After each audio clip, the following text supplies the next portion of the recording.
Hey guys, and welcome back to the channel. Really excited to have Cam with me today. We're going to be talking all things US Open and answering your questions as well. Cam, how you doing, man? Yeah, not bad yourself.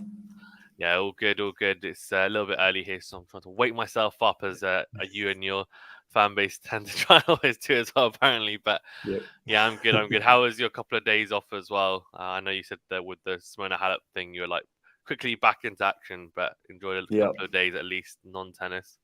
Yeah. I mean, just kind of wrapping your head around what happened, and Djokovic winning again. We're used to it by now, and then Gauff winning. Gauff winning is still sort of surreal because it's sort of like it's supposed to happen, and it did happen. You're like, but yeah, I don't know. It's kind of a little bit strange. And new number ones, and there's a lot of changes in the last couple of weeks. Yeah, Coco Gauff winning. I mean, I called it, so I feel really happy Yeah. about that. But to be honest, I was thinking it was a bit of a left field pick, in all honesty, because a lot of people have been saying that she's going to win Grand Slams really for a couple of years now. I know some Mm-hmm. people even last year at Wimbledon were saying she was going to win it, and this year at Wimbledon and other tournaments. But yeah, it's Yeah. good to see her really piece it all together. And against Sabalenka, it's not like she won a slam against someone who isn't a top player as well. Like she had a pretty hard Yeah. route to the final, and then the person she played in the final is the one number one. So I thought Mm-hmm. that was really impressive as well. Whereas on the men's side, we've had some people win slams, and it's not their fault, but people who have ended up playing people in the final that aren't, say, one of the big three, for example, and they've Yep. come through it. But Coco Gauff, like, I think it really does bode well for her going forward as well. But yeah, well, what were you most impressed about, by the way, in terms of her game? Like, because you watched obviously a lot of her matches, I'm assuming, but Mm-hmm. what kind of big differences did you see in the game? I mean, I think it's mentality. She's always had the shots, and we've seen it over the time. Be like, she's had great service days, she's had terrible serving days, she's had great rallies and great ground strokes, and then she's had terrible days where she misses every forehand or whatever. But so I think it's just confidence, really. I think having a total change in coaches and having coaches that have been there, done that. In Brad Gilbert especially, I think that's like just knowing that okay, well, if they're telling me this, then I must be pretty good. So I think that's, I mean, it's crazy to think that like Wimbledon, she loses first round. The first tournament with Brad Gilbert, she wins, and then she's lost one match with him, and you go, well, that's the answer. Like it's so obvious, but it's just impressive that it takes way longer for that kind of stuff to happen, but it's just been instant. Yeah, no, I agree. And the thing is, he's done it with a few players as well. I think he did it with Agassi Mhm. and Was it who's the other Roddick? player? Roddick. Yeah, Agassi and Roddick. He started coaching them earlier in the year, and then that year they won the US Open. So Yeah. it's weird that he seems to be able to have an immediate impact, and we've actually had him on the channel as well, Brad Gilbert, because Oh, nice. one of our podcasts. Because in the past, anyway, I don't know if I'll be able to get him now because he's probably really in demand. But yeah, he basically came on, and Brad, who was doing one of the podcasts on our channel, he's actually really close to him. So Oh, I'll cool. see whether I can maybe get him on again. But yeah, Yeah. he's clearly very knowledgeable and knows his stuff as well. And yeah, I think with Coco, it was interesting. I don't think there were many technical changes. I could be Mm. wrong, but maybe someone with a more well-trained eye than mine can say that, yeah, there was a little bit of a tweak here on the forehand or whatever else. But her forehand, obviously, I think she was just more confident on it as well. Yeah. She was trusting it more. I felt like in the past it would break down a lot, and in this tournament it didn't break down as much. And I think she was actually able to kind of stick with players from the back of the court because one of the biggest parts of her game is shot tolerance, Yep. especially because the backhand is so good and tends to not make many mistakes on it. But the forehand would kind of let her down when she was trying to break down opponents. But this tournament I thought she was really good. So yeah, Mm-hmm. that was impressive as well. And then a quick word on Djokovic before we start getting some of the questions. I mean, how 24 slams now, and Yep. I do think that someone said that they think that the jackets that they were wearing were for Wimbledon because they're all white, and And I I was had like, the maybe green. maybe they made them and then they were like, oh, you know what, they're gonna go to waste, so you may as well just wear them just in case. But yeah, Yeah. I mean, it's so good. Like, I was just looking at it thinking that they're quite nice, to be honest. They're much nicer than the 23 jackets, I thought. But yeah, I mean, surely I know people in the chat who are non-Djokovic fans will hate it, but I mean, it's becoming harder and harder to kind of say that he's not the GOAT, right? I mean, he's 2 slam difference now. He's basically statistically pretty much every single category he tops it now. I mean, yeah. What are your thoughts? Yeah. I mean, once he hit 23, I think that was enough. 24 is a bonus, and yeah, I mean, he's just. We went through this. I think after the final, my streamers, we went kind of like just went through every record that he still hasn't got, and it's like, you know, he's still got to get. But again, it's like it's nothing to do with like he needs to get these to tick boxes to become the GOAT. It's like gold medal, you know, that'd be great, and then the most titles. It's just sort of like how many records can he get? Because he's not really playing. Like, yeah, he's playing Alcaraz and these other guys, but he's not really competing against those guys for history. And the guys that he is competing with for history are not rounds. So it's just sort of like watching him just cross off all those, you know, most semifinals, most major finals, most everything, you know, just kind of getting through all those like the top of all those lists. The only one that he's not going to do is the clay stuff because Nadal is so good. But then, like every other record is that he hasn't got yet. It's just a matter of time because Federer's got most of them because he's played forever. So it's just kind of like that's what watching him now. It's kind of like, okay, when you've got 24, that's, you know, people want to compare him to Margaret Court's record, and you go, well, that doesn't really matter. Like in terms like men's game, like people get angry, and I've seen this because we post things on social media about it.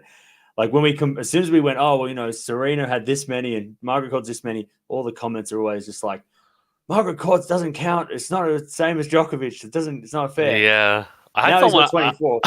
I actually had someone unsubscribe because they were like, Margaret Court doesn't matter. One of the like, I did a video like on Djokovic, like just to review like the final and like his performance, and then I must have mentioned it in like for 2 seconds by the Margaret Court thing, and he's like, Margaret Court's not even number 2, like doesn't matter, and I was just saying it was a fact, like as Grand Slams, and he's like unsubscribed. I was like, okay. I was like, okay, sorry, I didn't realize it was that big a deal, but yeah. Yeah, well, that's it. But so yeah, I mean, it would have been crazy. Like it's kind of annoying. I don't know, Alcaraz fans are going to hate me for this, but it's annoying that Wimbledon went to Alcaraz because we would have witnessed. Like, I mean, Medvedev would have been a different story in the final. Maybe Djokovic would have been more nervous, but he's already played for the 4 slams against Medvedev and he lost. So you would have thought he would have been better had he come into there with Wimbledon as well. So we kind of were a little bit robbed. And I think I read somewhere, maybe it was on Twitter or something, and like that we were probably 1 set away. Djokovic was like set point away in the second set from completing the calendar slam. And if you look back and you give him the US Open, even with the pressure, you go, well, yeah, we're that close to witnessing that. And even like, I think people that maybe they don't like Djokovic, or maybe they don't really, maybe they don't, he's not their favorite out of the 3. It's just fun to watch all this now because it's like no one's ever got to 25. So that's going to be insane that we get to witness that. I've said it a few times on the stream as well that like you might not like him, but it's like we're not going to see this again. So like at least get on board with what he's doing rather than, man, maybe you don't like his personality, but get on board with what he's trying to do because it's not going to happen in like 10 years time. We're going to go, people are going to ask, man, I wish I watched Djokovic, and you're going to go, well, I did watch him. So you got to appreciate what he's doing, even if you don't like him personally as whatever it is, personality or whatever you don't like about him. You got to just get on board with what he's doing and the records because we're never going to see it again. Yeah, Alcaraz is not going to do it. Sorry. Yeah, no, I doubt. I don't think we're going to see it in our lifetime. To us, I know. I can see Alcaraz winning, double-digit slams and stuff. But I just can't see him going near that. And maybe it'll happen, but I just think you need so many things to go your way. Like you need injuries. I feel like Djokovic has been relatively injury-free throughout his whole career. You need someone else to push you as well. Yeah. And I don't know whether Alcaraz is going to have that. Like at least one person, if not 2, obviously with the big 3, and then that increases your level. And I'm not quite sure that Alcaraz has that. but he's got a great base to go on, so it'll be interesting to see his career because I think maybe Djokovic at the start of his career is a good thing because it just means that he knows he has something to really push on with in terms of an example. But yeah, it's just been interesting. Very quickly before we get to the questions, I have a question for you. What did you think of? I don't think I heard your thoughts on this.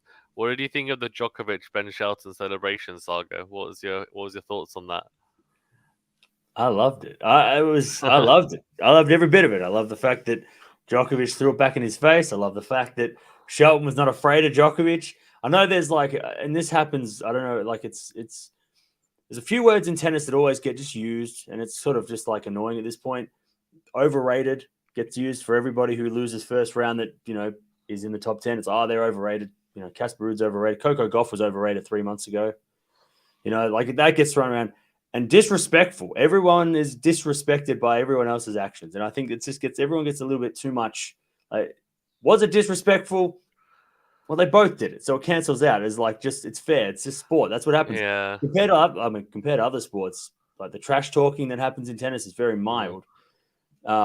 It's very friendly.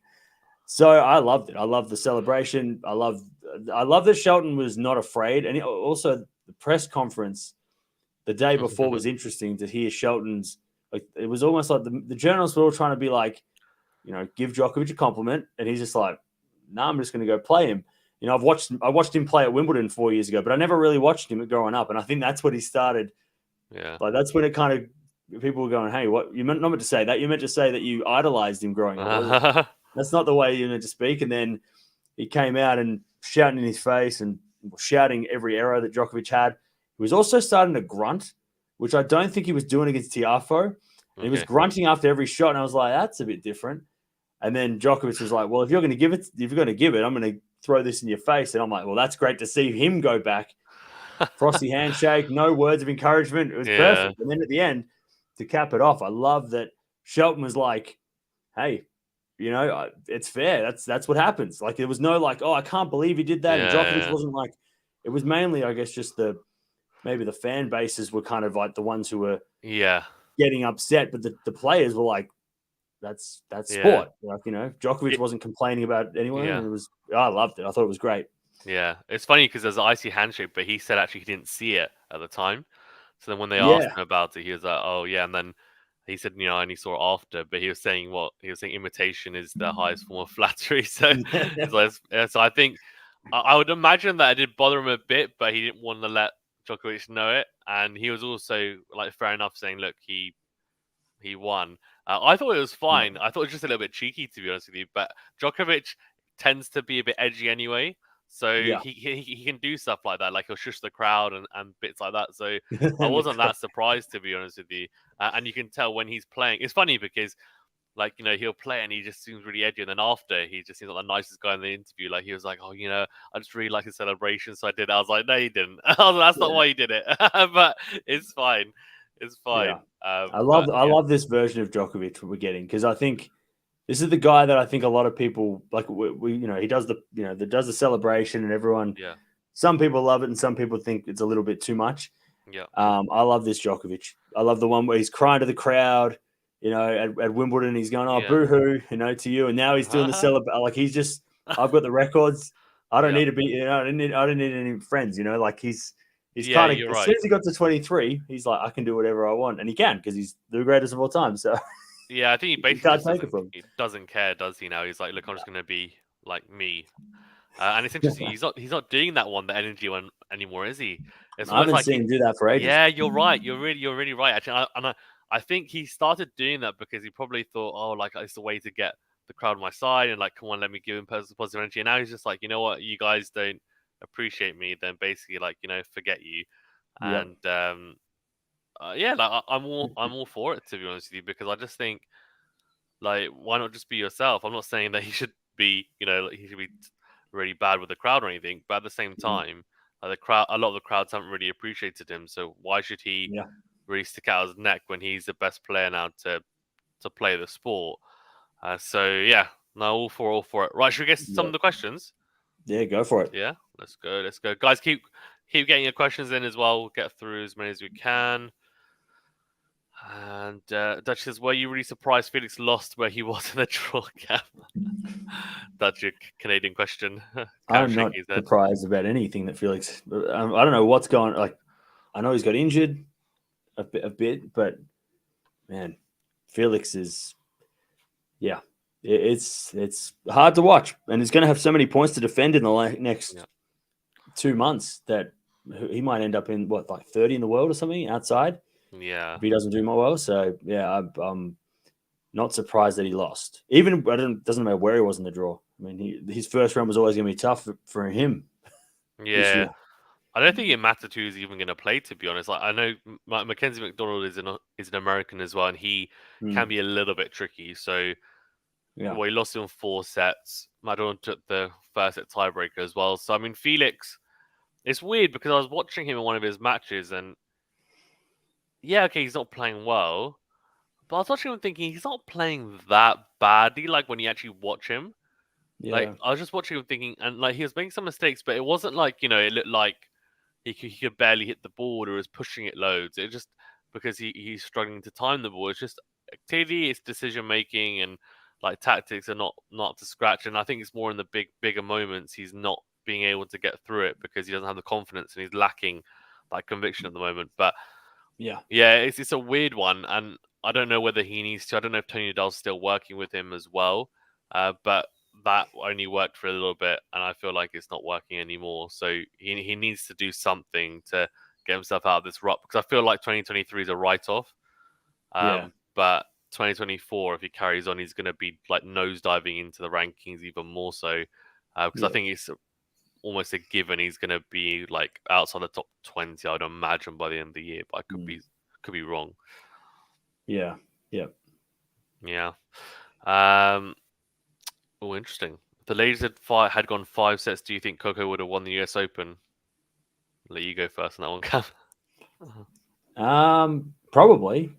She had the momentum. I mean, she was getting better after that first set. Probably would have been 4 sets Coco.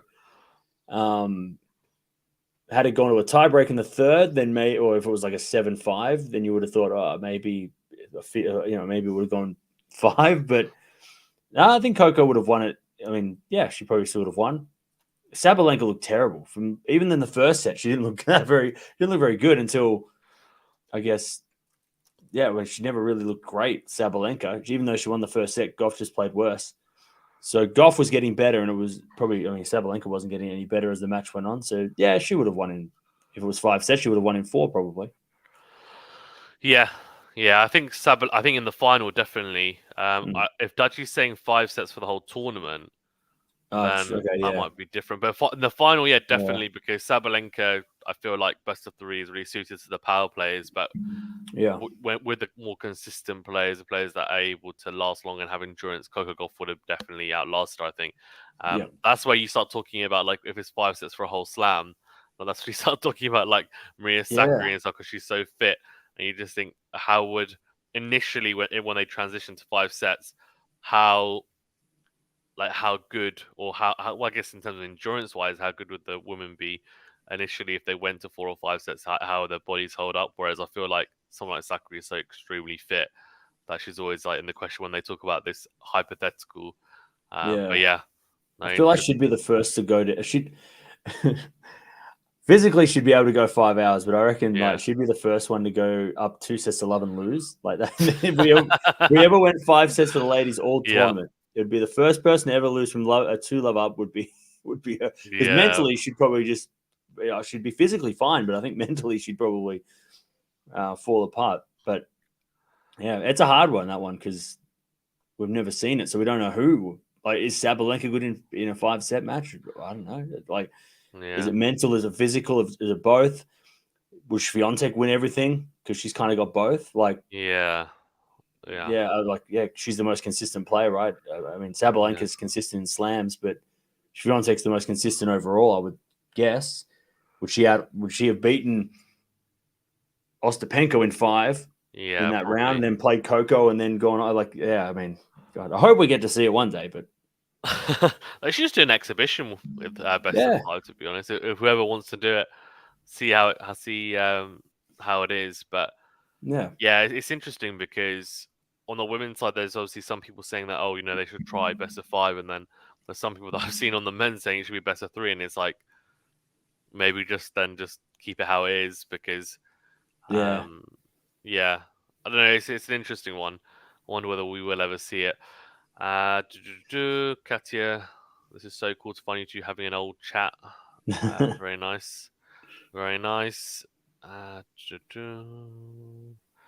Well, Min says 3 of the 4 slam finals were extremely mediocre, and the only high quality slam final this year was the one he lost, talking about Djokovic. But I think they were so mediocre because he was so good in the finals.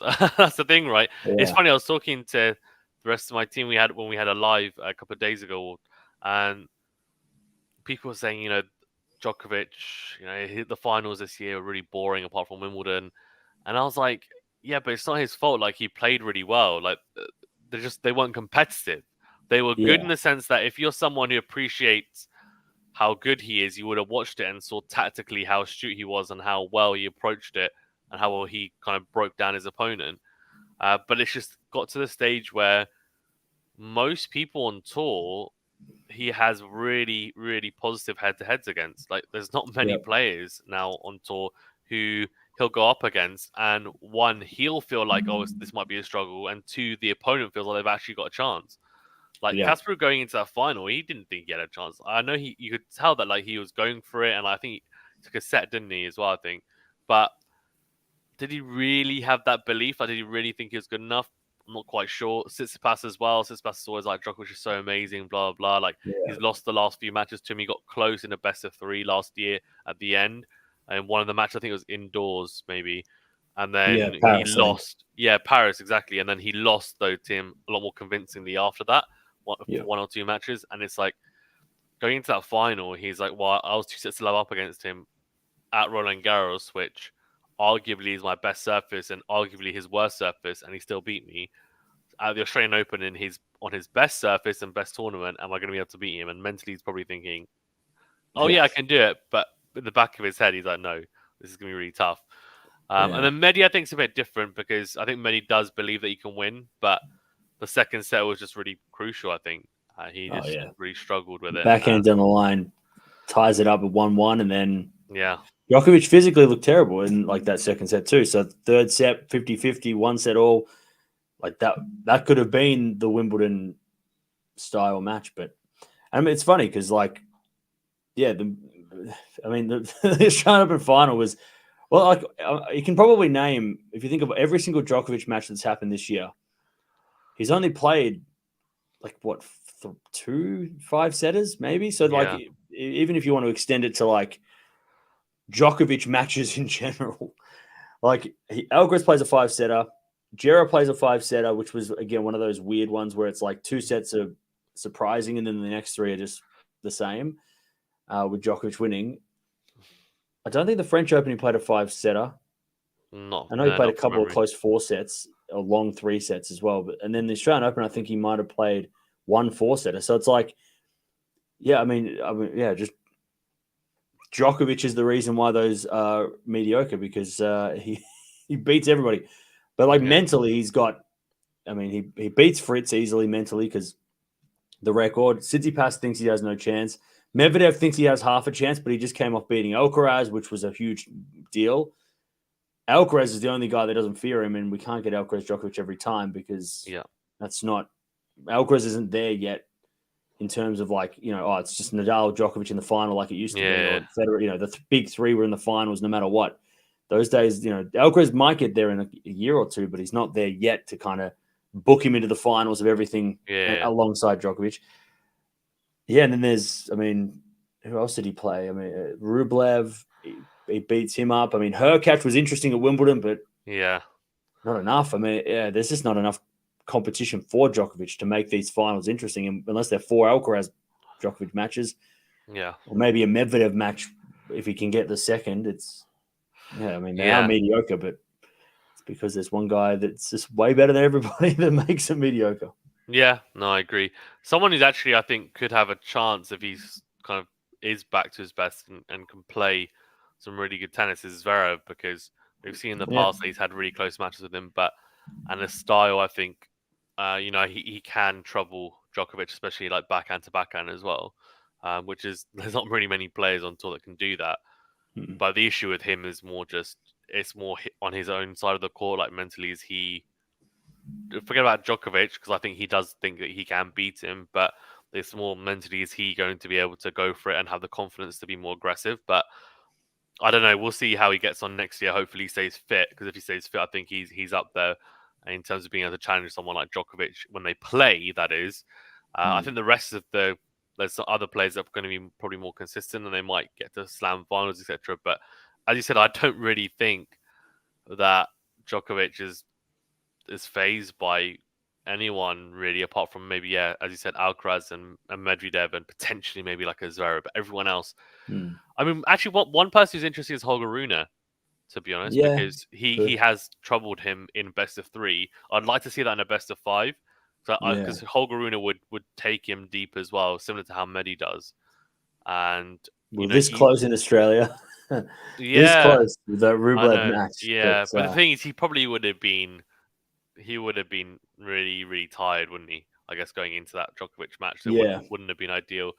But yeah, I think for him, he also has like more tricks in his arsenal as well. Like he's a bit more diverse. So rather than Medi, I feel like he's a bit one-dimensional. Is the other thing. So yeah, hopefully he's fit as well for next year, because I feel like the only way for Djokovic to really have a challenge in some of the slams is for everyone to, one, be fully fit, is that it's like the top players be fully fit, and 2, for them to then, for him to get a draw. I think his draws, I don't want to say they were easy, because like, for example, the one at the US Open, like some players fell out. Like Rune obviously was a bit injured, and then he was supposed to be in the quarterfinals. He wasn't. Neither was Rude. And I think the only reason why his draws are easy is because his head-to-head is so favorable. Like, what we do is, when we do the draw preview, we look at it and say, like, Djokovic, oh, it's going to be easy for him because he always destroys Fritz, he always destroys Rublev. But then for other players, it's not that, if that makes sense. So we're kind of taking that into account. But I guess in realistic terms, it is easy for him, because unless you've got the couple of players I mentioned in his half, then he's like nailed on for the final. So yeah. Yeah, no, I agree. Like, I mean, we've named the players that Djokovic struggles with, and that's or has maybe struggled. Like, Alcaraz is the exception, the only one that's consistently troubled him. But Medvedev's had bad results against Djokovic and wins. Tsitsipas, like, you could with the easy draw, you could put where Fritz was, you could put Tsitsipas, you could put Rude, you could put, I don't know, Rublev. You could put so many players in that spot and it would still be easy.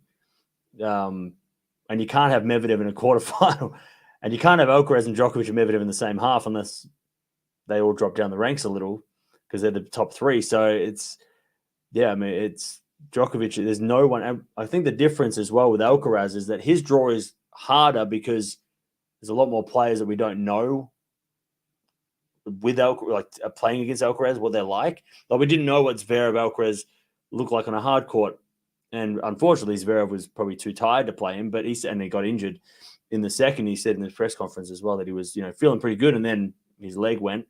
We know Sinner can trouble Alcaraz, but Sinner can't trouble Djokovic. Medvedev can beat Alcaraz now, or at least got one over him, and Medvedev can beat Djokovic. But again, that's going to be a semi-final. We haven't seen Rublev play Alcaraz yet. Rune has been interesting against Alcaraz one or two times. Not enough, though.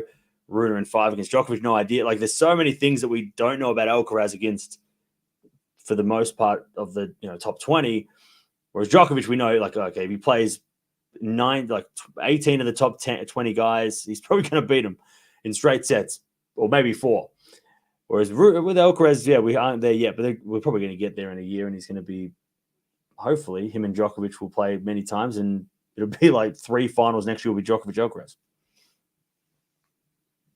Yeah, that'll be interesting. And I'm all for Djokovic Alcaraz, no doubt. I mean, I think we see it again at some point soon. But yeah, the other guys need to step up, I think, is really the crux of the matter. Otherwise, it's going to be very, very tough for everyone else.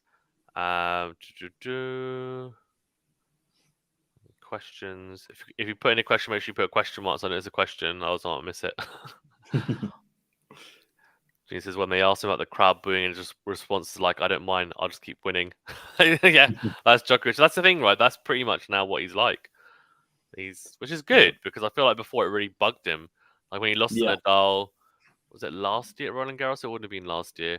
And then he came out after and was like, and to be fair, they shouldn't have booed him anyway. The crowd when he came out, that was really stupid. But that was really just disrespectful, I thought. But after he was like, oh, like of course he came back or of course he won because 99% of the crowd were on his side, and I was like, okay, this isn't coming across as a graceful winner, but it's because he was just basically pissed that he was like, look, I'm so bloody good, and you guys don't appreciate me, and I've completely understand that, to be honest. But at the same time, now I think he's just at peace with it. He's like, look, fine, okay, this is who I'm going to be. This is who I'm going to be. Yeah, and that's why he's won 3 out of 4 slams this year. Yeah, because he's just been very much. I think he's confident within himself now, which is good to see as well. I have a question for you actually, before we get to the other questions. Yep. I had a question on one of my lives saying, which Novak is better, or rank them: the 2011 Novak, 2015, 2021, or 2023. So all 3 seasons that he's won 3 slams. Obviously, there's still a little bit to go this year with Novak, but we know that he's probably only going to play probably Paris and the ATP finals anyway. I'd imagine. He might play like 1 or 2 indoor stuff, but we'll see, I guess. What are your thoughts in terms of like level? Yeah, I guess his level in those 4 seasons. Like, how do you rank it? I'd say that. I mean, they're all the same achievements for the most part. I mean, he's probably won more titles in previous seasons than this season, and 21 probably not as many as 15 and 11. 15, like from what I can feel from Djokovic fans, 15 is the season. Like they're always like, that's the season. This year, like, and I guess the achievements are similar, but who he beat matters. Like this year, has he beaten one of the other GOATs? No. So he's probably, is it just as good? I know people like to throw up weak era, and that we might be in a weak era. Well, we're in a weaker era than Federer, Nadal, Djokovic, because that was ridiculous. That's the strongest era, right? I think people forget that's pretty much like it's impossible. We're just coming off the best era ever. Now we're coming off. Now we're going into a new era, which is not as good, which a weaker era. I mean, 2011, like that's when he kind of went, "Hey, I'm also part of this group." It wasn't just Nadal, Federer anymore. Yeah, but 2015 feels. In 2011, I think he was like 6-0 versus Nadal that year. Yeah. It's like crazy. But I was like 2015 feels like when Djokovic was like at his peak. Like like 2011 was kind of like, hey, big 3, and then Murray kind of did. Murray was after 2016 onwards, wasn't he? A little bit. Yeah. Sort of, he kind of arrived at that time, but 2015 feels like that was when Djokovic was kind of like he's now, like untouchable, unless there's a match that comes along and maybe he loses to a Federer or Nadal. And it was 2015, the year he came back from against Federer in the semis in the US and won. Was that kind of? I can't remember if that was 2015 or one of those semi-finals that he came back. Yeah. But his match points down and he hit return winning. That was ridiculous. Yeah. So I feel like that was the scariest Djokovic, was that 2015. And he was going into, wasn't it like he won 3 slams, and then he was going into like the next year and he won 2 out of, did he win 2? No, he didn't win 2016 French. He won 2016 Australian, and then going to the French, and then 2016 kind of dipped. But 2015 feels, because 21, I mean, Federer wasn't there, Nadal's not there, Murray's not the same. This year, Nadal's not, like, he's been on his own from his generation. Murray's been there, but not playing against Djokovic. So, I think for me, it's 2015. But where would you rank the others then? You've got 2015 at the top. If you had to rank them in order, where would you put them? I'd say 2015, probably 21, because he was going for the calendar slam. That's true. 2011, and I'll probably put this season as 4. Yeah. Because this No. season feels like, well, there's no other competition, so of course he's winning everything. Whereas the other times it's like he had to go through killers to get that, like he earned those trophies. Where it was this time, it's kind of like, yeah, he's beating Alcaraz, and that's, we don't know how good he can be, but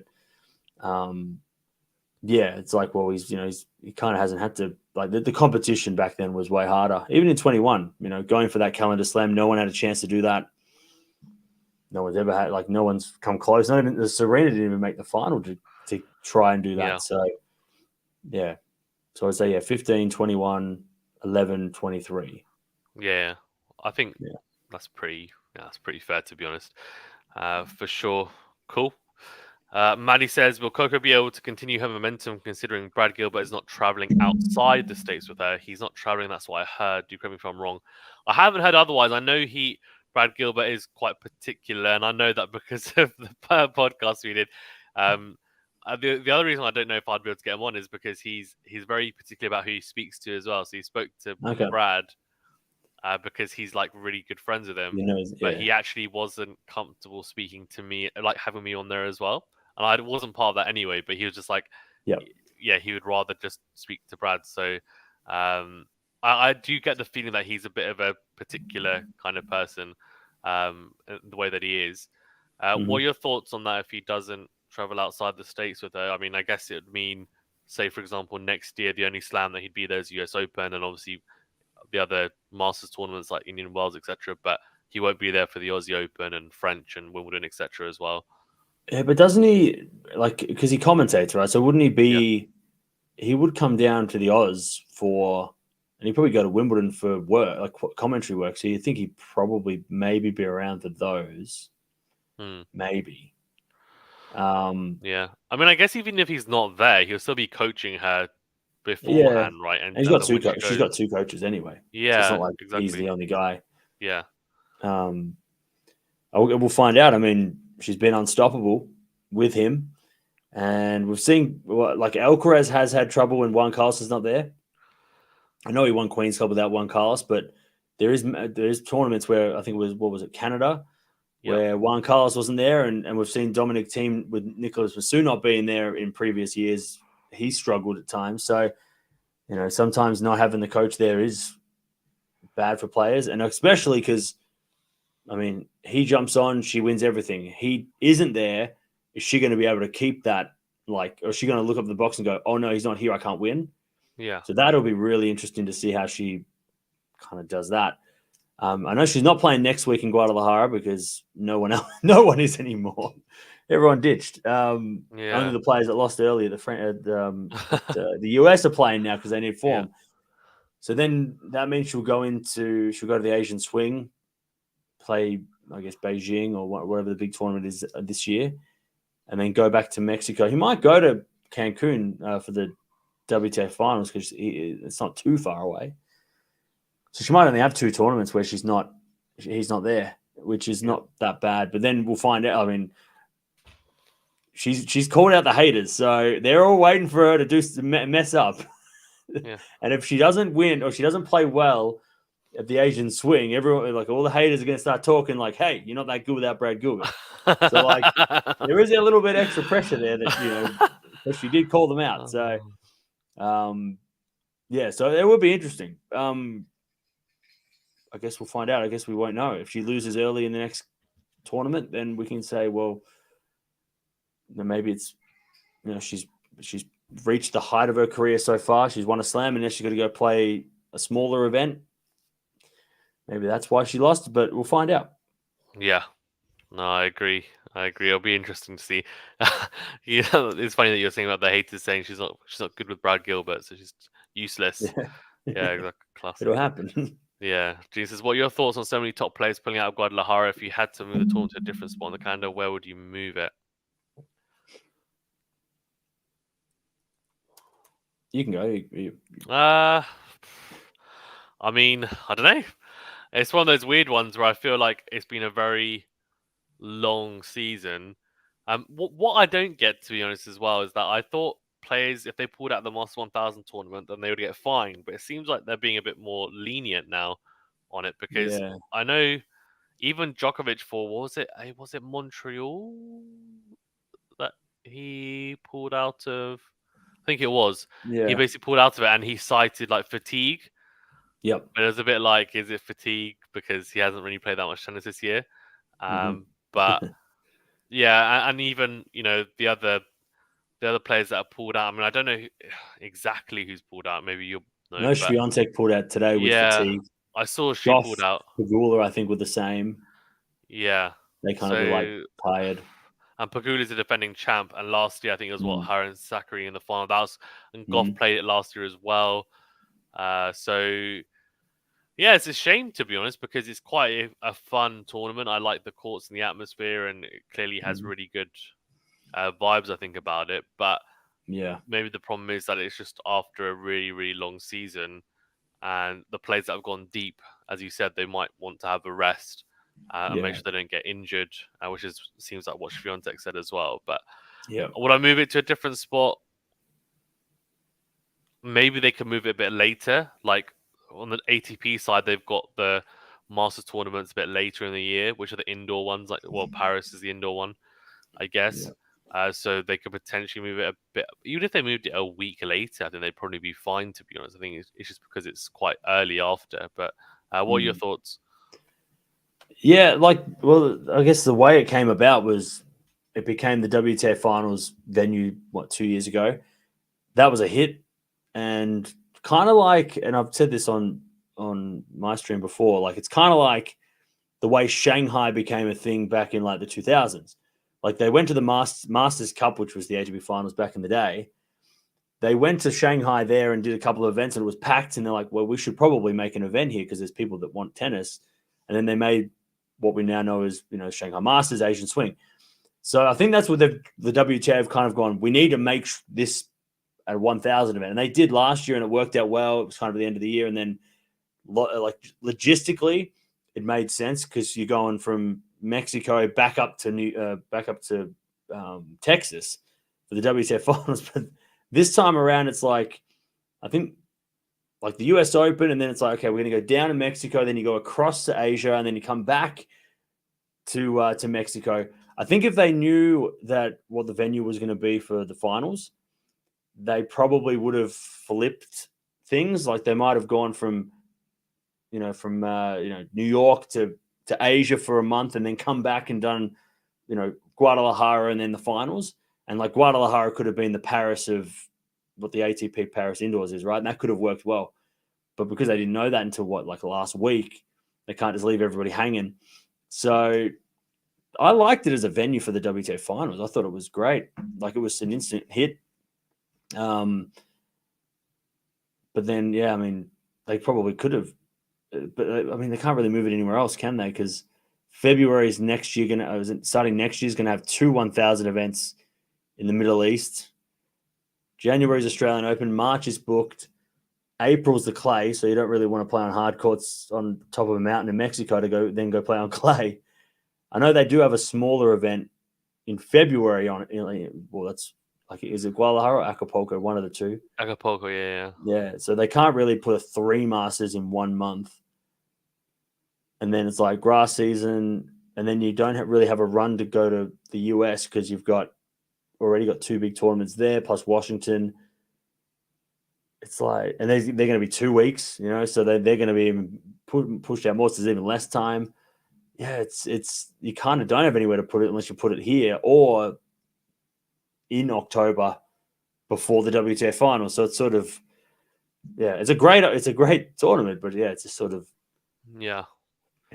of come in so late that there's no room. Yeah, I'm surprised actually they didn't just stick with it for the WTA finals for a few years because you said it was really good that year. To be fair, I thought it was really good. I guess players might be complaining about the altitude because I know Swiatek said, "Oh, really?"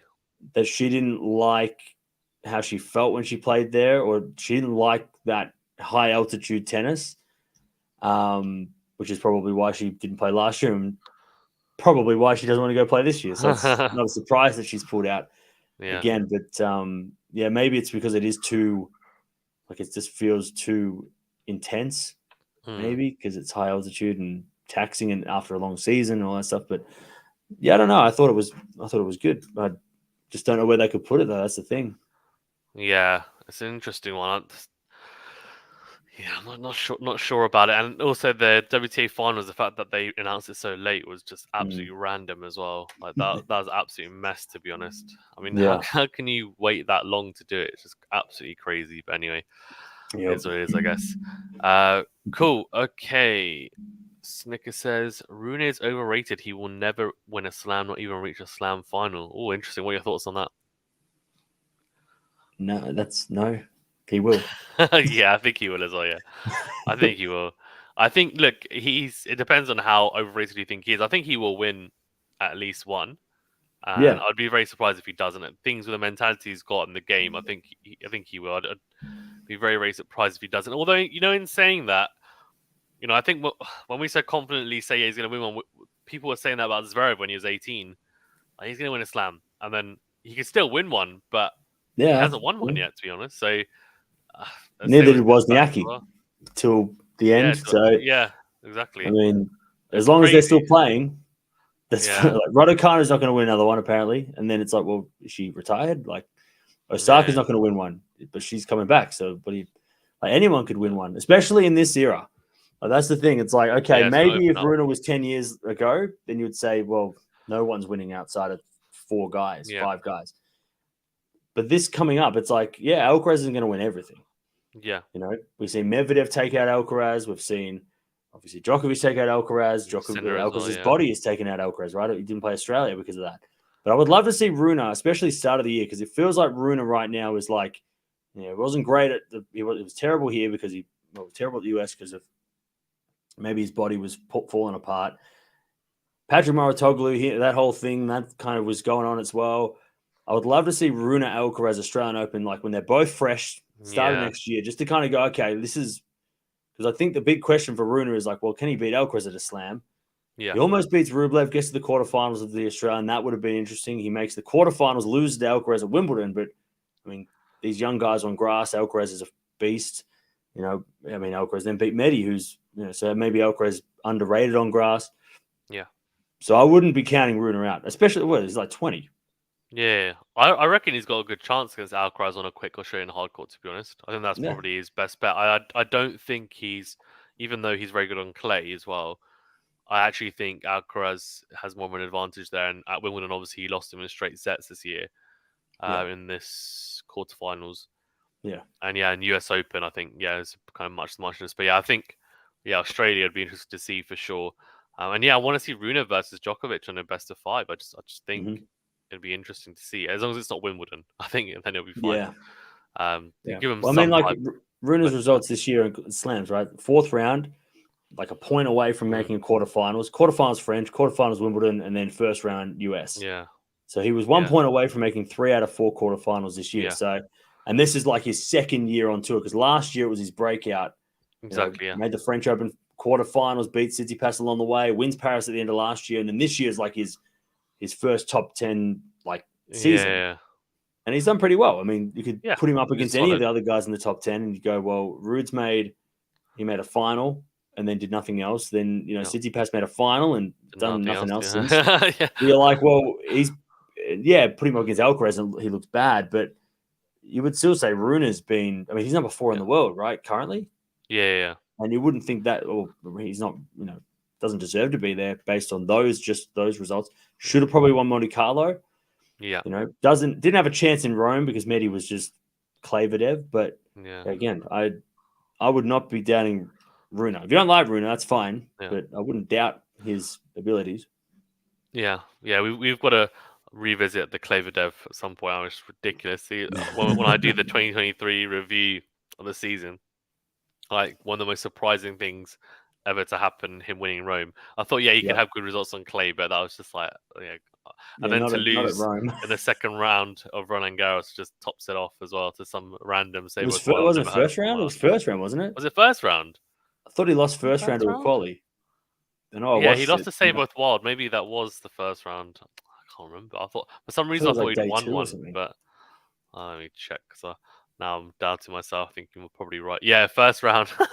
Yeah, that's because I remember watching that and it was like, what the hell is going on? Because we never had it again until that day.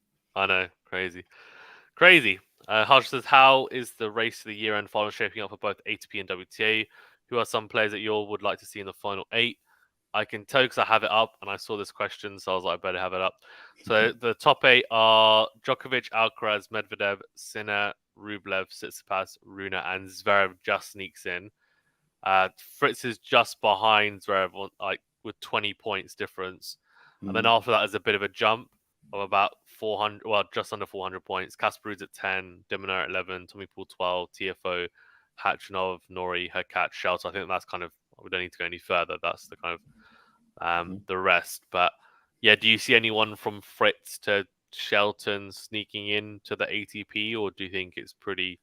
I like that top 8. I wouldn't change it. Like Fritz had his time last year. He was number 9. He snuck in. Yeah, he was okay. You know, he got to the semis and he did okay. But yeah, I like that. I like Zverev coming back. He's been great at the ATP finals. Or Sinner getting his chance. Rune would be really fun to see. He just missed out last year. Obviously Djokovic, Alcaraz on indoor courts. That'd be awesome to see that. We haven't seen that before. Medvedev there as well. Tsitsipas, I mean, he's been there for a while, so you just keep him there for, because who do you replace him with? There's not too many. Yeah. I mean, it'd be fun to see Shelton in there as like some random kind of thing, but I like that top 8. I like that top 8. There's a lot of good matches. I mean, you could put Zverev, Medvedev again, which is match number 7 this year. Yeah, give Zverev another crack at Alcaraz. See what Zverev can do against Djokovic. Then Rune Djokovic. Then Rune Alcaraz, and then you got Sinner Alcaraz, and you can put Sinner Medvedev and Tsitsipas Medvedev, and like there's just so many. And I missed that Rublev; he's in there too, right? Yeah. And then Rublev. I want to see Rublev Alcaraz. Played some epics last year too. Yeah, Rublev Alcaraz. Yeah, I reckon Rublev.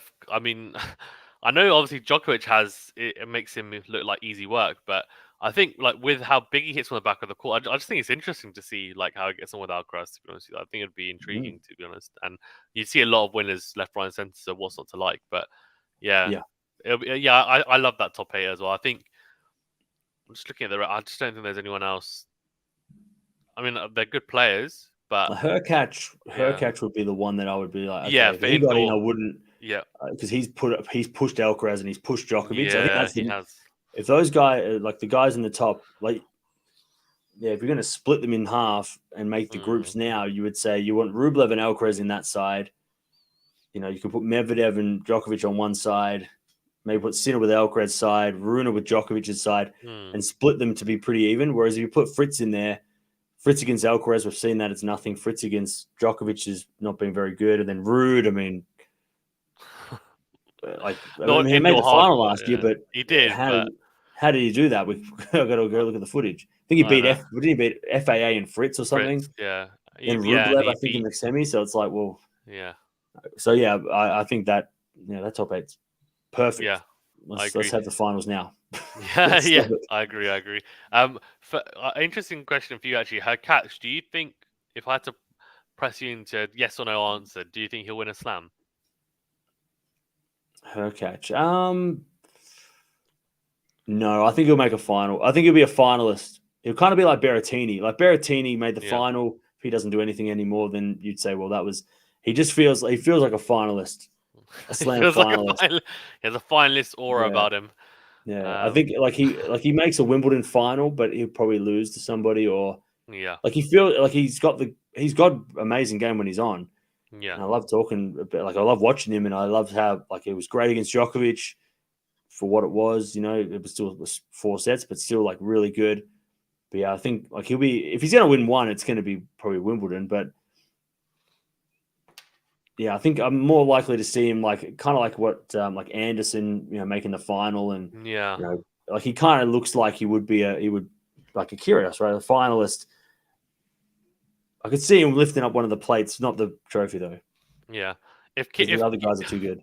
If Kyrgios stays fit and has a stretch of a couple of years, he should win a slam.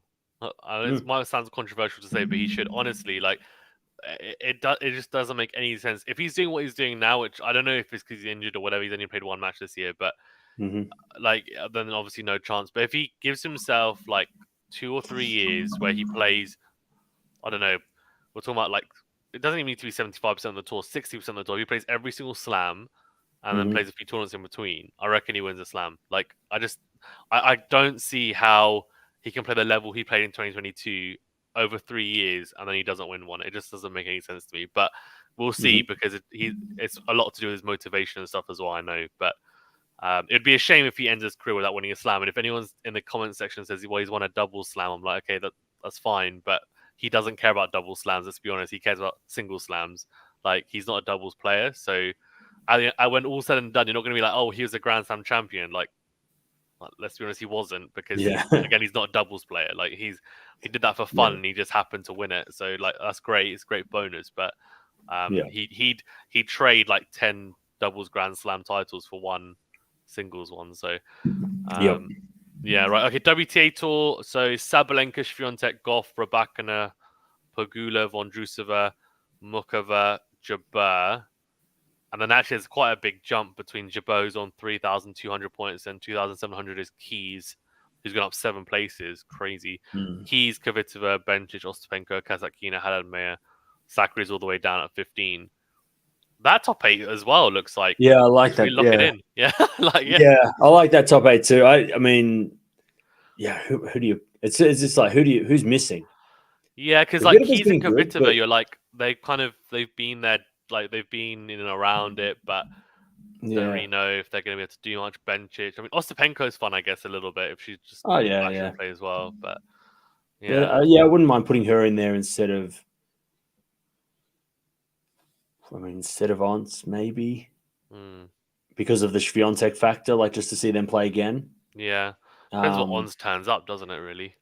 Yeah, but no, I think that's especially like the thing that's made that the most interesting now is you probably would replace, a Pegula or a Gauff with Ostapenko because of the Swiatek matchup, but they're beating Swiatek now, so it's kind of like there is no, like, especially with Gauff beating. I mean, Gauff's over the last 4 tournaments has beaten a lot of those players. Mukova, Vondrousova, Swiatek, Sabalenka. She lost to Pegula, but she has beaten Pegula this year. So it's like that. I mean, that top 8 is pretty much perfect. Maybe Mukova with an Ostapenko, because I don't know if Keys jumping in wouldn't make it better. Yeah, I feel like we've got enough power in there with Sabalenka and Rybakina, and Pegula's a baseline hitter anyway, so just like power baseline hitter. So I think, that's fine, to be honest. I agree. That top 8 is pretty good. Rune is back with his old trainer. Did you guys see that news? Yeah, with his old Christensen. And Maddie says, with Simona's today's development, do you think Patrick Mouratoglou should coach next? I don't know. I mean, it's up to the player as well. You say it like he can just pick whoever he wants. Yeah, I picked Djokovic, like his Pokemon. But I mean, I don't know. Do you have any thought? Someone asked me this in the previous one. I have no idea. I mean, I said something. Well, at the US Open, I said something before the Halep stuff happened. Yeah. When I think he split with Rune. Yeah. And it was kind of like that, like before the US Open. And then Naomi Osaka was talking to ESPN and said she hasn't got a coach yet. And I'm like, that combination would be a dream team. Mouratoglou, Osaka, because like Mouratoglou's, coached Serena. Osaka kind of has a bit of a Serena connection. She's already got 4 slams. He comes on, he usually makes people better. I mean, we saw he jumps on, Halep gets to a semi-final of the slam and wins Canada before she gets busted. And then, he obviously took Serena to her level. He jumps onto Rune for like a trial and he starts winning Paris. It's like, he makes people better, kind of like Brad Gilbert did with Gauff. And I think that I would just love to see him jump on with Naomi Osaka and then like maybe not win the Australian Open first straight away, but like that combination I feel like it just works so well. And the game of Osaka is a Serena type game, aggressive. And he would be like, well, he's already dealt with many of those players. So I think that would, because he's looking for a job. I mean, at this point, Halep's not coming back anytime soon. Rune's moved on. And I don't see anyone else, though. Like, who else would he? Like, Swiatek, no. Sabalenka, no. Gauff, no. Pegula, no. Like, the Czech players, no. Garcia, the French connection, maybe, but I don't know if she's looking for a new coach I mean, Osaka would be my way outside pick. if he could pick anybody, because she's got 4 slams. She's not even she's like 25, so it's like not done. Yeah. I mean, Bencic, I don't know. Like, I think Osaka is coachless. He's playerless, and they're both champions in their, champion player, champion coach. It just seems like perfect situation. Yeah. No, that's an interesting one, actually. Yeah, that'd be cool. I have a question. Why is Auger-Aliassime always underachieving, especially in slams? There's a good game and good physical, I guess, attributes, but never goes deep. How come? I don't know. To be honest, again, I think it's more the mental side than anything. But he's made he's made a semi-final, I know, of a slam, but he's had a bit of an issue with movement on certain surfaces. One was obviously clay, and then he sorted that out a little bit last year, and then this year it's just, I think this is just confidence really. But in terms of why, I mean, he's still pretty young, but I think he will. I think he'll make at least a slam final. What are your thoughts? Yeah, I agree. I mean, what was it? Australian Open last year, had match points against Medvedev, loses. Medi makes the final, goes up 2 sets love against Rafa. Rafa comes back. So it's like, well, what would that have looked like? Would he have made the final of the Australian Open if you replace him and Medvedev? Yeah. So, he was 1 point away potentially from making a final of a slam. Yeah, the French Open last year, plays Rafa. Uncle Tony says, I'm not coming to that one. Just a bad draw. Wimbledon, he lost. I can't remember what happened. I mean, he must have lost early because I can't remember. And then, the US Open, 2 years ago when he made the semis? That was his breakout. End of last year, he was on fire. But yeah, and then this year he's just kind of not been able to replicate that Netflix curse or whatever you want to call it. Whatever it is. Injuries, he's had shoulder problems and stuff too, so that might be something. But I mean, he's you got to put him up against the guys that are his age. I mean, only Rude, Alcaraz, and Rune, and maybe Sinner now have done better than him. Yeah. In his generation. I mean, guys like, Shelton's just getting started, right? Who else is like 23 and under? Quarter and Quarter, yeah. Quarter's not. Draper, he's got more than Quarter in terms of trophies and stuff. Musetti, same thing. So I guess in terms of his generation, he's sort of top 4 or 5. Yeah. On results wise. So yeah, again, he's just like Rune. He's super young. He could come back next year. He could win something. Who knows? Probably not next year, but maybe he could. Make a final. True, yeah, for sure. I agree. Are Pegula and Gauff the best doubles team ever since they won the last 4 out of 5 titles in a row? I don't know. I don't know enough about doubles tennis, to be honest. Do you know enough about doubles tennis? Navratilova Shriver, I think, is the greatest team of all time. I think that's because Navratilova is obviously one of the greatest tennis players ever. And then I think Pam Shriver and her teamed up in like the 80s and just dominated. Even the Williams sisters, right? You could chuck them up there. It's better. But Gula Gauff don't have a slam, though. That's the thing. They have zero slams. So it's hard to say that they're even in like top 100 because they've got no slams. Yeah. Krejcikova and Siniakova are already better anyway. If they were healthy and they played more, because both have been injured at times, they would be number 1. Gauff, Pegula are number 1, but I don't know if they're the best team. It's kind of like last year when we're saying like, oh, Medvedev's number 1, but it's like, well, he's not the best player on the planet. Djokovic is. He just didn't get to play, So it's kind of like that. It feels a little bit. It's hard to be number 1 without a slam. I mean, right? That's the big thing about tennis. Yeah. Tell that to Wozniacki. Right. Yep. Gene says Guadalajara is a non-mandatory 1,000 like Monte Carlo for the ATP. Okay. I didn't know that, to be honest. Did you know that? I think because it's 1 week. Like some of the 1 week masters for the ladies are non-mandatory. Okay. I mean, that's how it sort of works. So if they're 1 week, they're non-mandatory. Well, there's only a couple of 2 weeks, but yeah, I think maybe it's because it's a new one too. I knew it was. I didn't know if it was. Yeah, but I mean, going back to what you said about getting fined, I mean, I'm sure Sriante can pay a fine. to have a week off. It's it's an expensive week off for all of us, but like I'm sure she can afford a 10 grand fine if she really doesn't want to go to Guadalajara. Yeah, agreed. Dutch says maybe the ATP/WTA can set up a Mexican swing to get the matches out of the way. I think that's what we were saying. We don't know where they would they would be able to fit it in, though. I think that's the problem. In honesty, I mean, if you're going to change something, you would go like if you want to really drastic, like let's say Saudi Arabia by the WTA finals, like they were almost going to.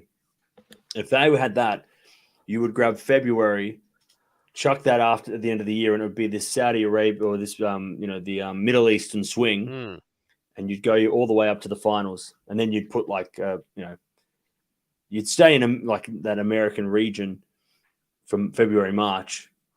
So that would make sense. But again, I mean, who knows what's going to happen when the WTA and ATP merge?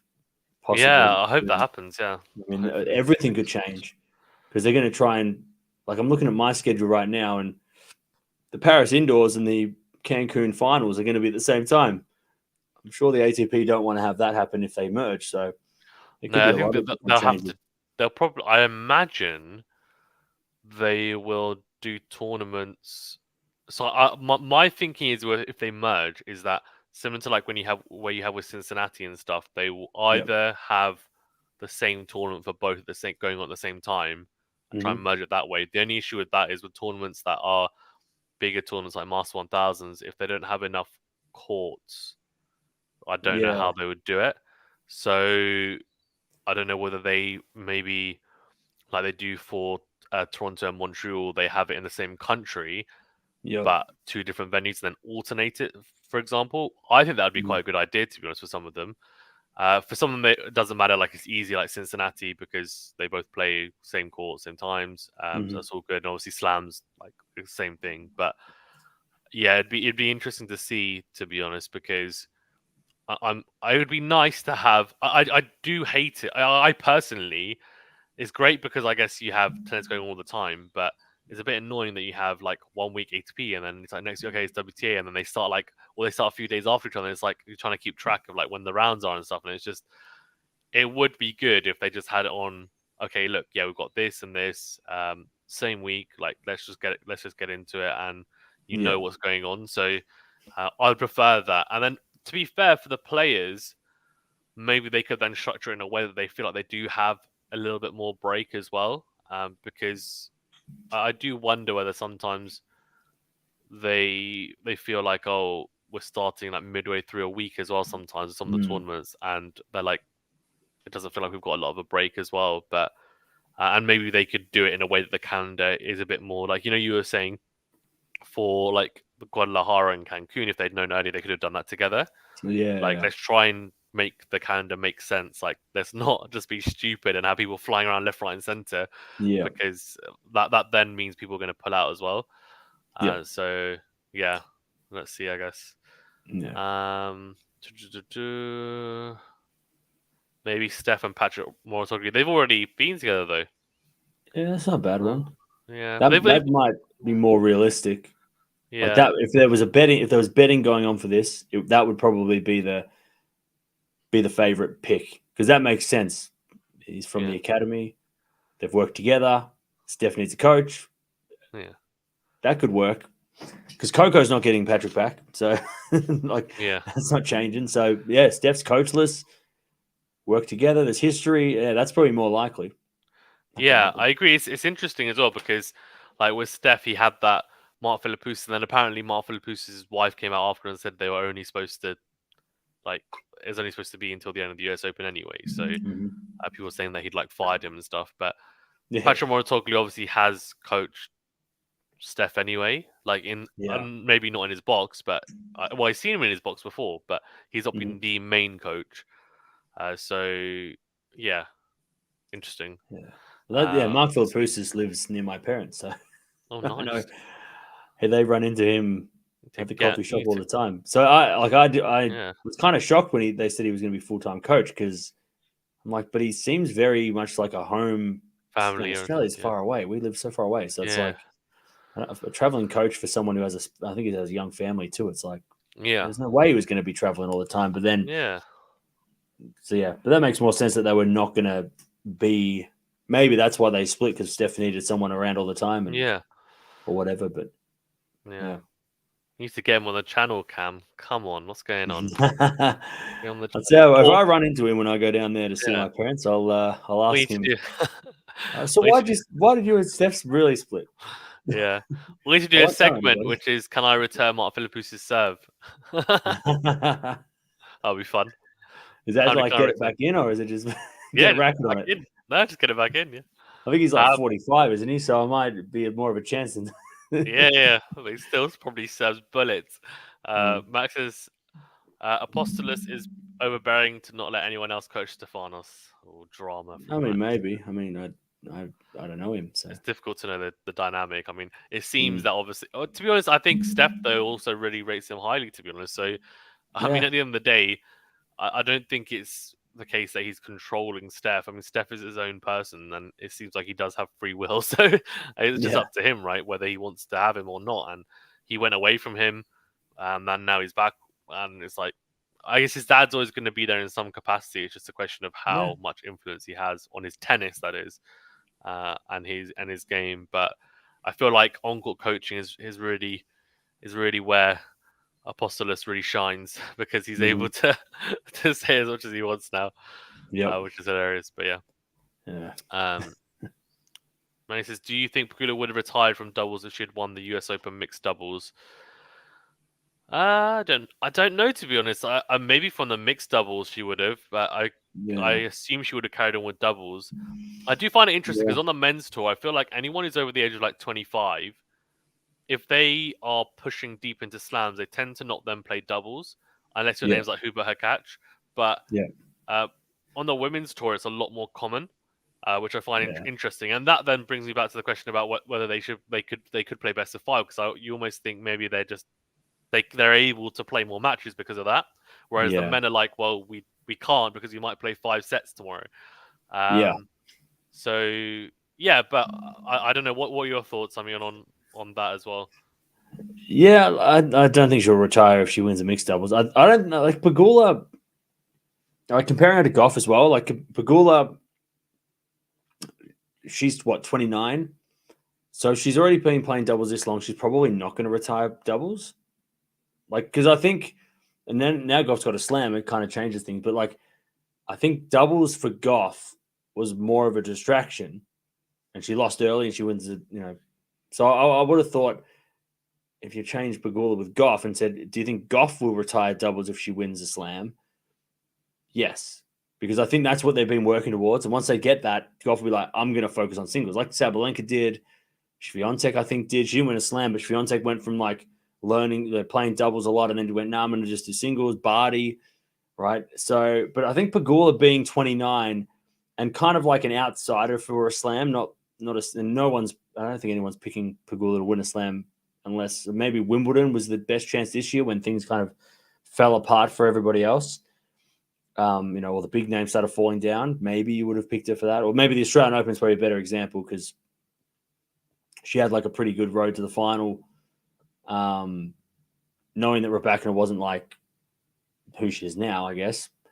But yeah, I would have said, I think Pegula's probably going to play doubles for the rest of her career. She's 29.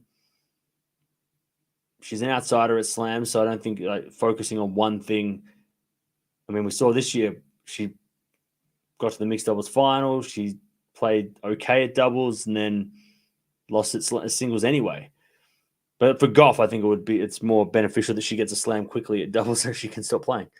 But then again, she won a slam, so maybe nobody should retire doubles because it's different. And like you said, which I didn't think about, that's interesting that you don't see many of the guys play doubles because they know that 5-set matches could be tomorrow.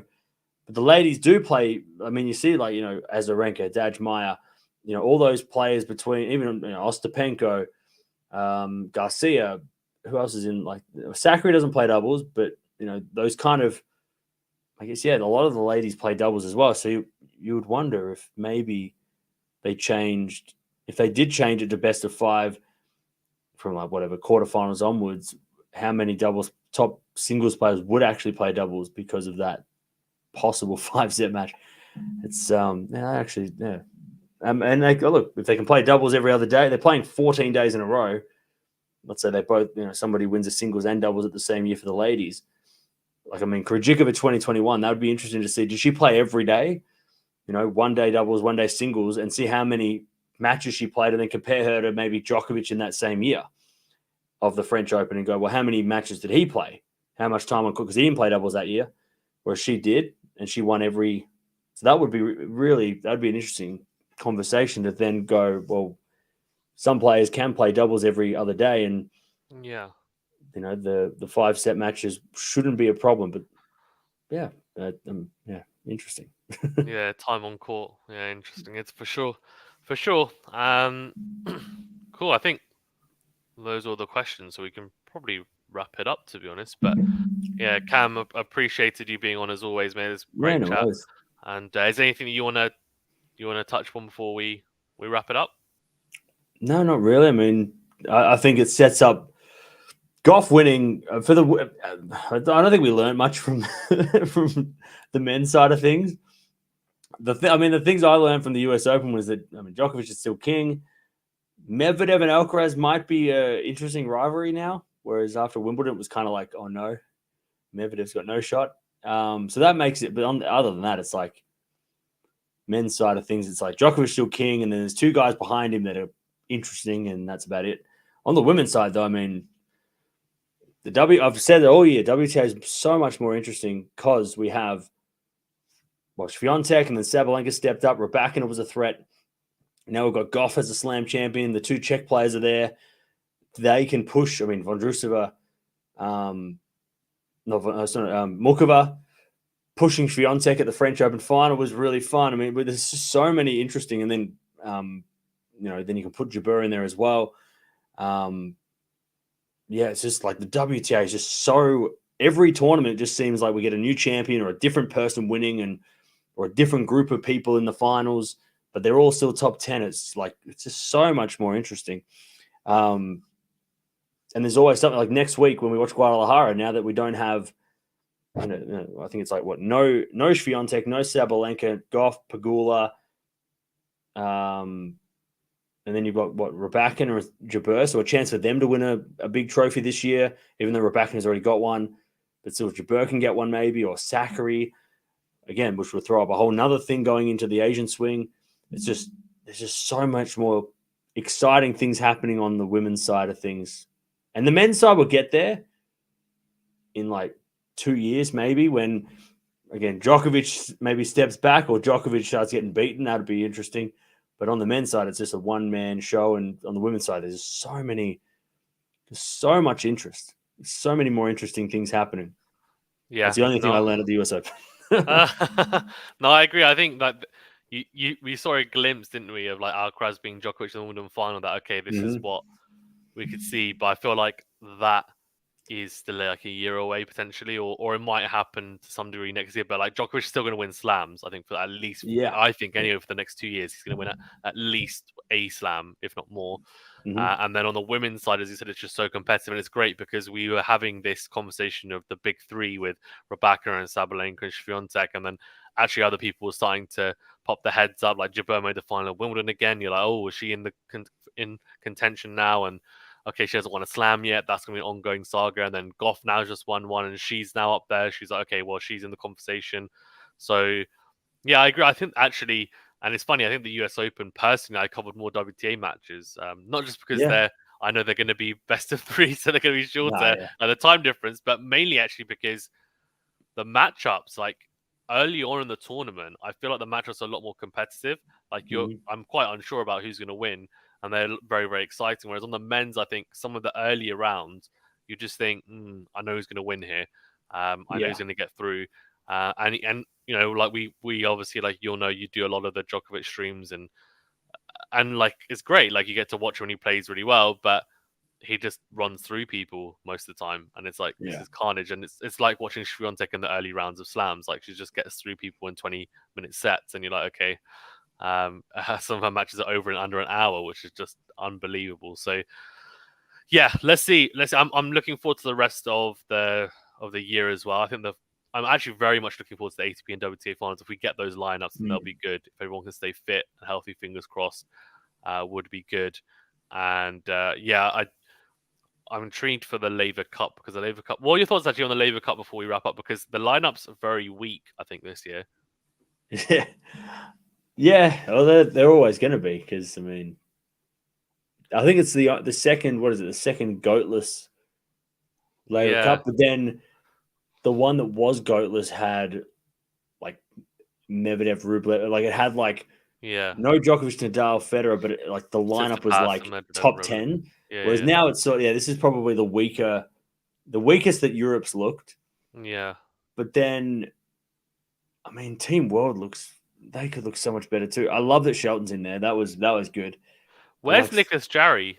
Where's Nicholas Jarry? Well, that's crazy that he's not there. Well, what kind of? I don't know about you, but obviously you're not American. But I do feel like there's this massive thing about let's just get as many Americans in there as possible. And I'm like, there are other countries and rest of the world. Rest of the world isn't America. Like Jarry's played really well this year. I think he'd be great. Like he's got power. Then you've also got other players as well. And I think is it Cerundolo who's in there though from Argentina? I think.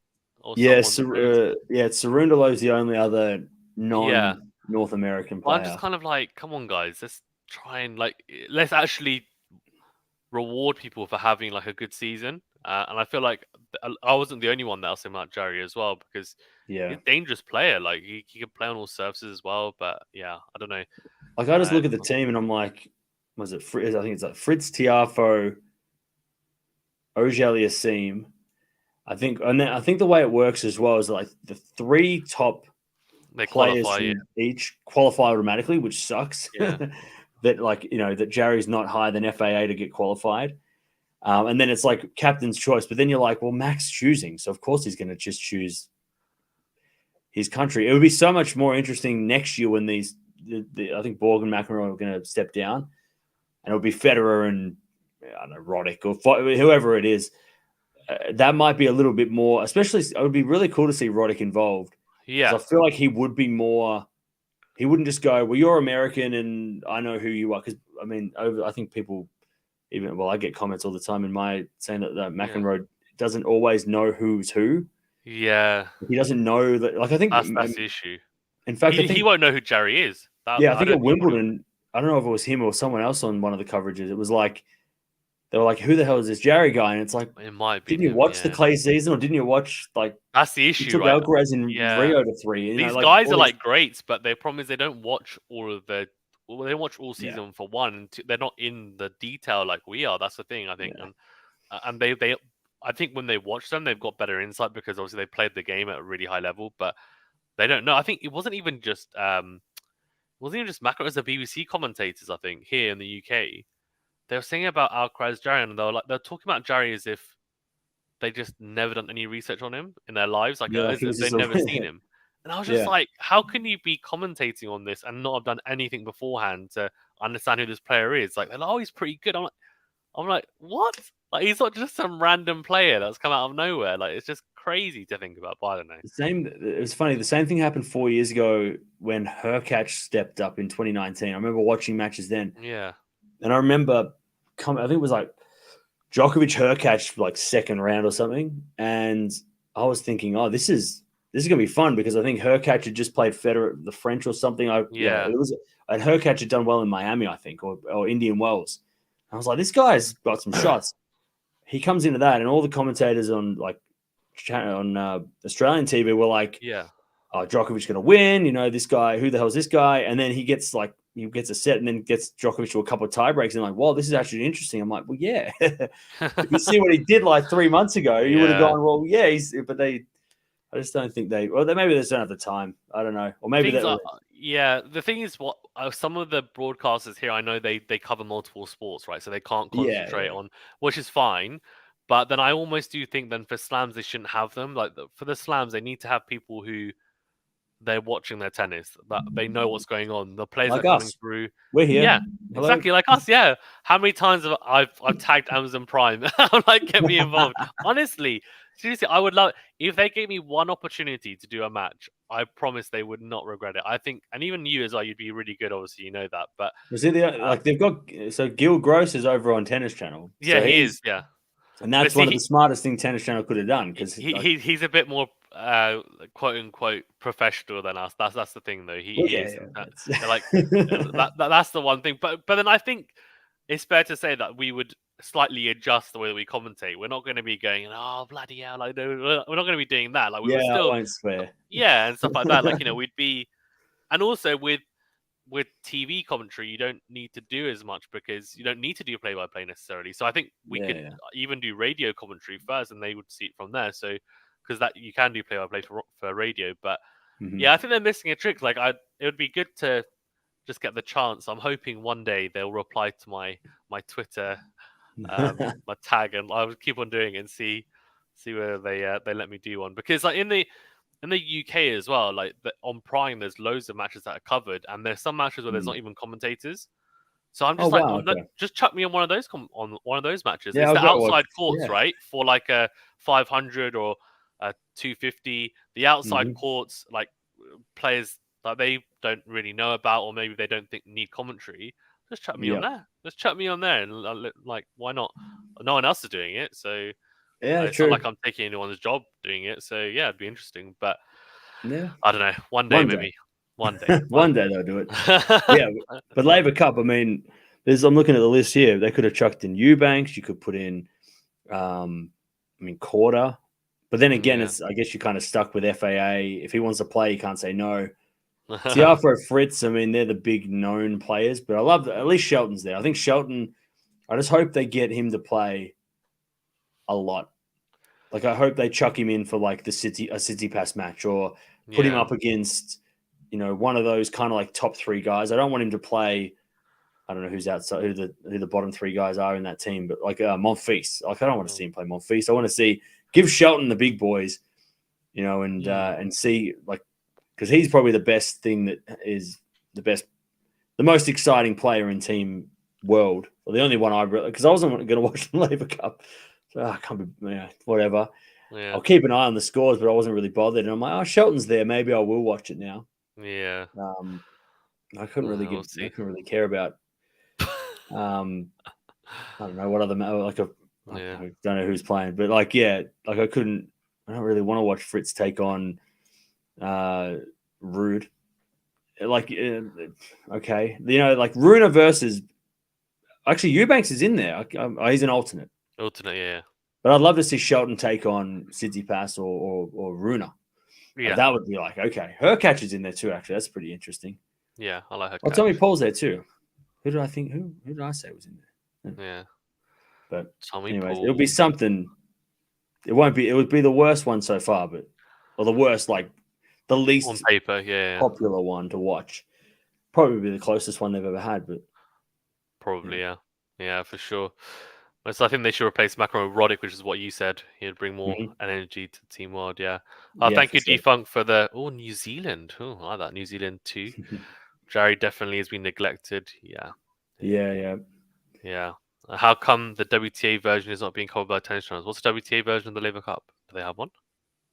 No. Is it a Hopman Cup? No, Hopman Cup is mixed. And that happens. I don't think they have one, Lexi, to be honest. No, they don't have one. They should. I mean, they should. There's way more interesting matches if you put the ladies in there. And I think I've spoken about this a million times on my stream. It's just like, why don't they just do a mixed tournament? Well, that'd be good fun. Yeah, Pegula, Jabeur, Pegula, Jabeur, Gauff, Sabalenka, Rybak, and Swiatek. I mean, there's two crazy teams with just those three split. The thing is, they could do a mix, and you just have one men's, one singles, one mixed doubles each day. Yep, done or something like that. Quite fun, but I don't know. Tennis Channel International with you and Cam would be good, says Dutchy. Yeah, that would be fun. Yeah, thank Cam for thinking of Korda for me, says Lexi. Yeah, yeah. Cam can sleep during the Laver Cup. Yeah, maybe we'll see. I was actually on a good time, I think, because Vancouver's like my morning, so I'll probably wake up and have breakfast and it'll be on. So actually, I don't have to lose that much sleep over it. Yeah, for sure. The matches are not. Unless I don't know. Hopefully they're good. I am Team World, so I have to support my team. What time? When is the Laver Cup actually? When is it? Is it in next October? Weekend? I think next weekend. Okay. 22. It's only 3 days, isn't it? 22nd, 23rd, Yeah. 24th. Well, the thing is, the last day, Yeah. because I remember watching it, I think 2 years ago, and it was like, what is it, like first to 14 or 15 points, and it was like 13-1 going into the final day. Yeah. So I was like, it could be over in 2 days. But I mean, I do like it as a concept. Federer's going to be there, so that's cool. But yeah. it's just got to come on, Fed. Go and play something. Go and do something. Yeah, play doubles doubles Play with, dubs. with Play somebody. dubs. Jump in there. Yeah. Exactly. Cool. Thanks, Cam. Really appreciate No your worries. time as always, man. We'll definitely catch up. Maybe some point later on in the year. I'm gonna lock you in for a end of year review and try and get some other people on as well, like I normally do. Sounds good. So see if we can all align our times as well, which would be good. Yeah. But yeah, no, appreciate it, and yeah, have a good.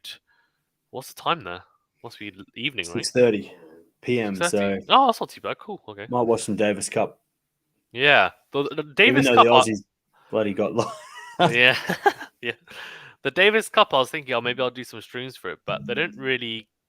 There's not a lot of info on what matches are happening when. Yeah. So I struggle to schedule. I struggle to schedule when the streams are and stuff. So I don't know. It's all last minute. Like Djokovic is there, but will he play?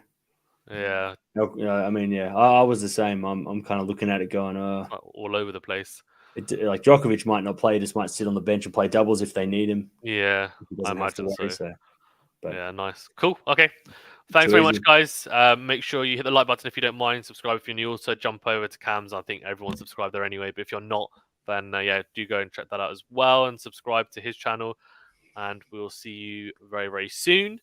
This is the end of our US Open coverage. So if you want more US Open stuff, then apologies, but it's now Thursday. So I think we've done enough on that. Yeah. Moving on. We're going to Guadalajara. Exactly. Guadalajara. Exactly. Yeah. Well, I can't wait. Cool. See you guys later.